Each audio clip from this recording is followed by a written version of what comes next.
Welcome to r/relationships, where we get to hear people's relationship problems. How do I forgive them for what they did to me? How do I move on, move past it? I'm 20 years old, Irish Nigerian female. I have one of the strictest parents you can imagine. Well, at the time anyways. I've since moved out and studying my masters in London. When I was 15 or 14 I got caught using Facebook when I wasn't allowed and got beaten. So I ran away to my BSF at the time, housed in my pyjamas. Of course within minutes my parents were called.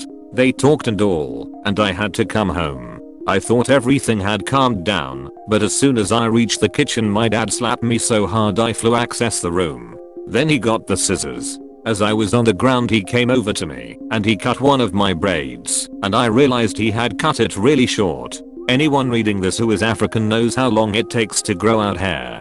My hair was down to my lower back. I took pride in it. I loved it so much. I had my own relationship with my hair. It made me laugh, it made me cry. Every auntie who walked through my house door and took one look at me would always say, "My God, look how long and full your hair is." My hair is everything to me, and my parents knew this. I started shouting and struggling, but my dad was stronger than me, and he was cutting.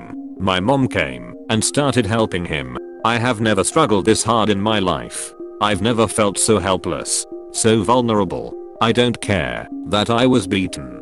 I begged them to beat me instead, to punish me like that. But don't cut my hair. Before too long he had cut every braid to about 3 or 4 inches. I was devastated. But my mom, of course, she's never satisfied. She revels in this. To punish us, she got out my dad's clipper, and through more struggle she shaved my head completely bald. She scraped every hair off. I had to deal with the next level kind of bullying after that. The first day I came to school, I made sure to take a hoodie, but my dad said he would drop me off. When I got down from the car I searched for my hoodie, but I couldn't find it. My dad took it out. I stayed outside of the school doors for an hour before a guy in my class came, and he started laughing at me, and I told him what happened. He's African so his smile quickly faded. He gave me his jacket after I begged, and I put it on my head. I had to find ways to hide the whole day until the vice principal came into the bathroom and demanded I give her my jacket. I told her what happened, but she just said, "I don't care. Give it to me." I asked her why she constantly lets the guys wear hats and hoodies and jackets, and she just demanded I give it to her. I ended up doing so. Luckily it was my last class of the day. I walked into BO and I got called egghead, that I had cancer, ugly, all sorts. But when class ended, I made sure to wait a few minutes so everyone leaves the general purpose area and goes home. After about 10 minutes I looked through the door window and there was a huge crowd full of guys and girls in my year and the years above me, waiting for me to come out. I was definitely not going out there, but the teacher told me to leave, that she had to go and lock the room. She didn't care about the situation. She forced me outside. When I opened the door there was a roar of laughter and names howled at me. There was flashes in my face and PPL recording me. I've never felt so humiliated in my entire life. When I walked home Ella and Sebastian was in front of me and Ella ushered me over saying I looked pretty and all. Then she asked Sebastian, "Isn't she pretty?" Sebastian was a popular guy. He said she's ugly. No one looks pretty bald. Ella didn't say anything after that and I just fell behind and walked back on my own. When I got in the house my dad was at the computer and he asked how was school. I said fine. Every day I contemplated how to delete myself. I had heard a student killed themselves drinking bleach in school and I wanted to do that. But first I thought taking pills would be better. That night I swallowed 19 pills. They were all different. Just random ones from the medication box. I didn't die. I tried to drown myself. I tried to cut myself. I didn't have rope to delete myself. I wrote all this down, how I wanted to delete myself. Girls saw me writing at lunch, told principal, and principal called parents and mom read it. Mom screams at me on way home and calls me an attention seeker, blah blah blah. It's been years now.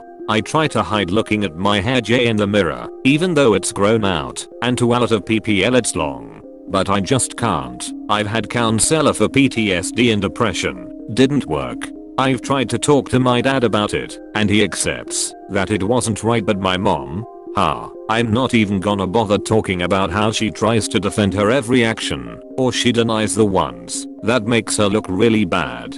I want to get over it. Fully forgive them. But I don't think I ever will. I don't think I can. I woke up today thinking about it. I wish I struggled more, maybe bit my dad's leg or something. Or I could have ran and got a knife and threatened to stab myself if they did it. Why didn't I do more to protect my hair?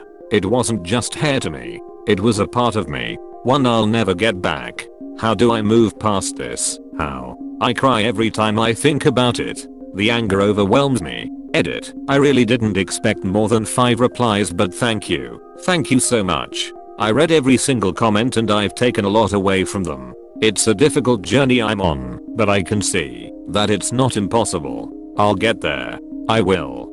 Thank you once again. Thank you XX. Now for the top comments.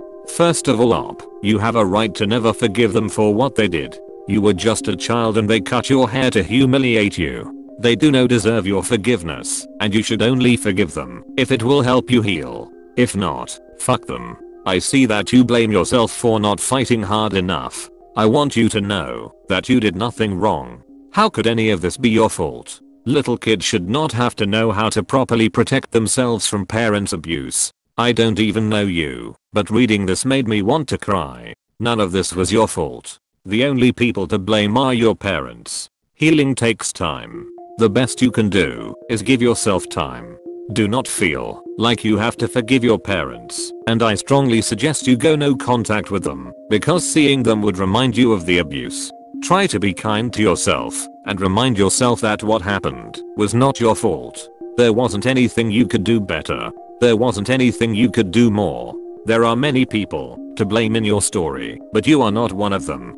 Thank you for your reply. I needed to hear that, because I do blame myself, and I know I shouldn't. It would be impossible to go no contact, because I have 3 other younger siblings, but I actively trying to see ways I can heal from this, because it's just eating me away, and it sends me into depressive spirals. Thank you again, kind stranger X. In the same way a rape victim has no blame for what happened to them, a child has no blame when their parents assault them. You did everything you could to stop what happened. Have you tried therapy? If you're living apart from them, it might be helpful. I'm not suggesting therapy, so you forgive them. Honestly, I might never forgive something like that, but so you can forgive yourself and heal on your own terms. It's not about them, but you. You don't deserve the self-hatred you seem to hold, because your parents suck. I hope you find healing and peace, because you deserve it. You deserve to feel good. Now for the next story. Best friend asked my permission to tell my BF she likes him. Me, 20F, BF, 20 meters, boyfriend, let's call him John, not real name. Let's call my best friend Sarah, 20F, not real name. Sorry for the really long post, short summary at the end. I first met my now BF John around a year ago, before the whole pandemic. We became friends. When we first met, I was actually introduced to him through Sarah. She knew him back in primary school. Yeah, it's all kind of a big coincidence. Because of the pandemic, and because online classes started, Sarah went to stay with her mum in England. I stayed in Scotland, so did John. Because Sarah was in England, I feel like me and John started hanging out more, and it seemed like we started seeing each other as more than friends. We hadn't started dating at this point, but I knew I had feelings for him. I wanted to tell Sarah like I always do, so I gave her a call. We started talking about John, and that's when she told me that she might have feelings for him. She said she didn't realize it, but now that she's away in England, she has been thinking about him more often and thinks she has feelings for me. When I heard that, I honestly didn't know what to do. This has never happened to us before. I didn't really say much, and we ended the call. I started feeling guilty, even though I know I haven't done anything wrong. Because of that, I started ignoring John for a while. I was honestly feeling so awful. John came over one day asking why I've been ignoring him, and he told me he had feelings for me. At that moment I really wasn't sure what to do, because I had such strong feelings for him too, but I didn't want to hurt Sarah. I told him I needed some time to think about it, so when he left I called Sarah and told her I also liked him and that he had asked me out. I could tell that she was upset, but she told me that she's happy for me and that I should go out with him. She said her feelings will go away eventually and that everything is fine. She even started joking about it and laughed it off, but I could tell she was hurt. I didn't want to keep talking about it, so I'll let it go because how can I be the one to comfort her when she's hurting because of me? I eventually told John that I also had feelings for him and we started going out. Sarah came back from England and acted like nothing happened. She even wanted the three of us to hang out like before, so I thought everything was okay. She would tease us like she would normally do when I was with my previous BF. She seemed like her normal self, so I didn't want to bring anything up. But around a week ago, she started acting a bit strange. She kept trying to avoid calls with me, and it felt like she was trying her hardest to avoid me. We share a flat, so it was pretty obvious. I sat her down and asked her what's wrong about 4 days ago, and the moment I said that, she burst into tears. That's when she started telling me that she tried her hardest to stop liking John. She didn't want to hurt me, so she wanted to ignore it. She said that she thought if she acted like normal her feelings would go away, but they haven't, and she likes him even more. It hurt to see her like this, but I also didn't know how to comfort her. She then asked me if she could tell John she likes him. She explained that the only way she can move on is to tell him. She apologized so much. She promised that she wouldn't do or say anything to him until I gave her my permission. I didn't say anything and told her that I'm not really sure what to say. She said she understood and that she's wait for me. I did kind of want to say no. It sounds selfish and it is, but ever since Sarah said she liked him, I've been a bit insecure seeing them hang out. I trust them, but it's still weird to see because I know Sarah likes him. Also they knew each other in primary school and were pretty close, and sometimes I would get jealous because they get along so well. So I started thinking stupid things, like they would probably make a better couple since they get along so well. I think that's because me and John don't have that much in common. It makes me feel so horrible, and I feel like I've been a terrible friend for not seeing how much she's been struggling. But at the same time I feel like I've been fooling myself into thinking that everything is alright, so I'm also to blame. She said she'd try her hardest to move on, and that I don't have to feel sorry, but I feel like such a terrible person. I'm not sure whether I should just let her tell him. I know that she shouldn't even have to ask me, and that she only wanted my permission because she's my best friend. I'm so torn about this. I've known Sarah for so long, and she's my best friend, but I really like John. I feel so insecure though, but I love Sarah, and I trust that she wouldn't hurt me. I probably am being in a big a-hole right now, but I wanted to hear other people's opinions. Sorry for it being so long. What do I do? Now for the top comments. The only person who's selfish here is Sarah, but I'll say she's handled it a little bit better than I expected, based on the title. I think she needs to hear John reject her, but to be quite honest, it's disrespectful to you. I also would like to know what she'd do in the very unlikely event John was like, I have feelings for you too. Seems like she'd ditch you in a second for him, but of course this is purely speculation. Despite her selfishness, it does sound like she's trying to be a friend. What I'd do is talk to John about this and gauge his reaction. Ideally he's going to respond correctly, as if he were into her, he'd likely have not asked you out back then. So let him know it's coming, and that to ease the tension here, you're going to give her your blessing to let him know her feelings. Hopefully he can just let her down gently and you can move past it. The truth is I doubt it's going to accomplish anything, but if you want to maintain a friendship with Sarah and all three of you, I suppose you don't have much to lose. Good luck. She's not respecting your relationship and thinking only about herself. She's not asking for closure, she's asking because she's hoping there's a slim chance he'll be interested.